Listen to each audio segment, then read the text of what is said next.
Good afternoon, my friends, and welcome to another edition of Removing the Liberal Blindfold for this Wednesday, the 6th day of February in the year of our Lord 2019. From YouTube and the President comes this one, folks. Last night, the President gave his State of the Union address, finally. There were things I noticed. He, unlike Obama, said "I" one or two times, and I heard, and he was talking about, at the first time I heard it, he was talking about a bill that was signed into law, and he said "I," and the "I" was put into it that he had signed it.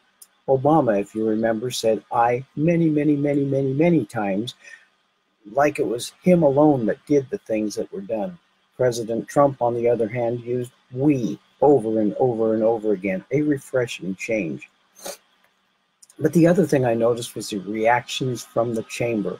One side, which had to be the Republicans, cheered, clapped, stood, while the other side showed few clapping and fewer standing. And if they did stand, it was for a very short time, like they didn't want to be caught, or for things that were undoubtedly great for the Americans or America.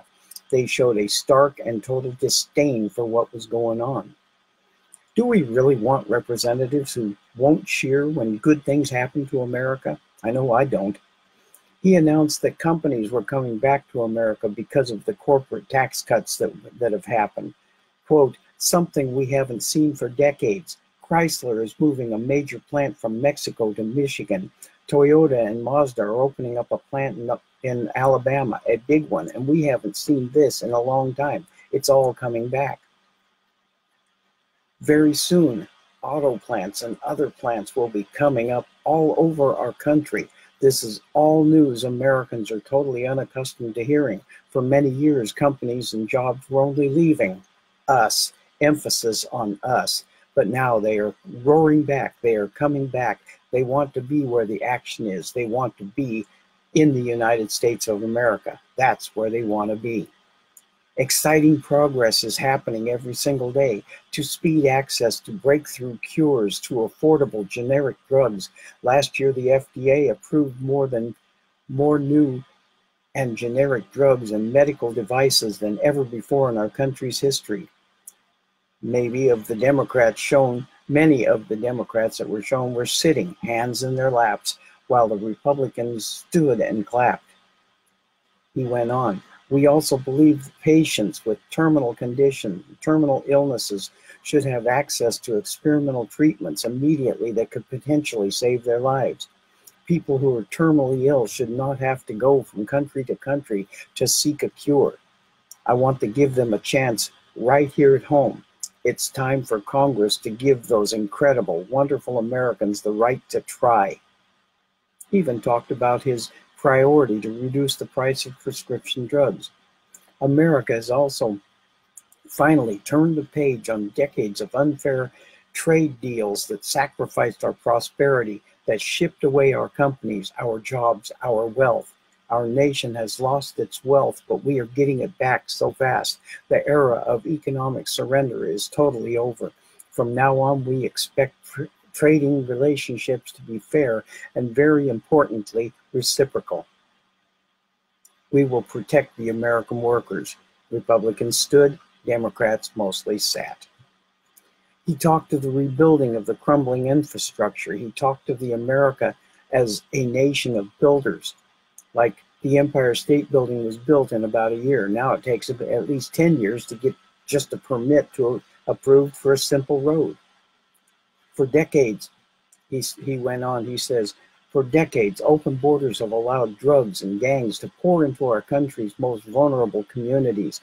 They've allowed millions of low-wage workers to compete for jobs and wages against the poorest Americans. Most tragically, they have caused the loss of many innocent lives. He then named 2 fathers and 2 mothers who lost their teenage daughters to illegals. In September 2016, on the eve of one of their 16th birthdays, in what should have been a happy time, neither of them returned home. Quote, "These 2 precious girls were brutally murdered while walking together in their hometown. 6 members of the savage MS-13 gang have been charged with their murders.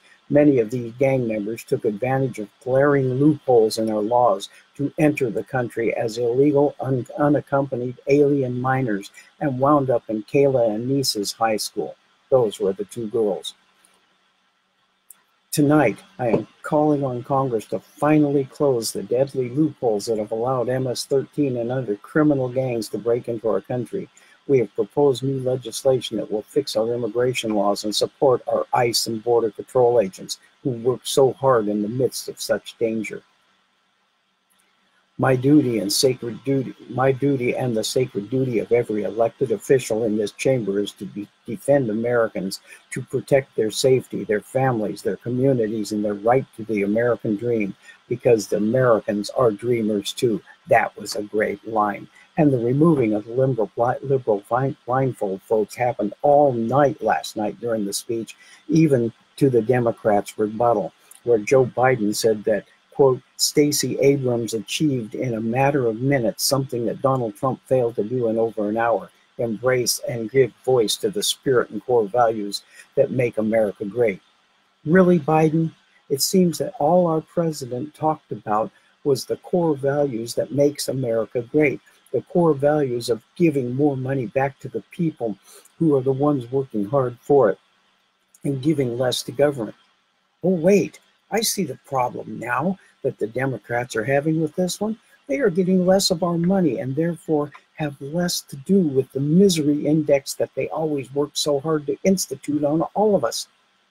The Democrats who wouldn't stand and applaud when something great for America was announced, and there were a lot of things, should be the ones who are ashamed here.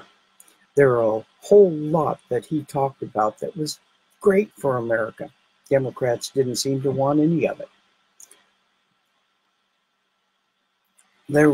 He talked about the 3 million tax cut bonuses that have hit the American workers. Apple has now decided to invest in America with $350 billion, that's with a B, $billion, and hire 20,000 new American workers. The Democrats mostly sat on this announcement. ExxonMobil is going to invest $50 billion in the United States. The Democrats mostly just sat. Some clapped for a short time. The Republicans stood and cheered on these, much better than cheering for the murder of innocent babies that are now being aborted because of the Democrats' new law in New York, wouldn't you think? He said that this is your time. If you work and you live in America, you can achieve absolutely anything. One people, one America, one heart, same destiny, and the same great American flag brought cheers from the Republican side of the chamber, some clapping from the Democrat side, together rediscovering the American dream. Hello, Charlene. Good to see you here. In America, we know that faith and family, not government and bureaucracy, are the center of American life. The motto is, "In God we trust." On this one, even a few of the Democrats stood and clapped. The Republican side stood and cheered. This speech was not about him. This was not about Trump, as Obama's was.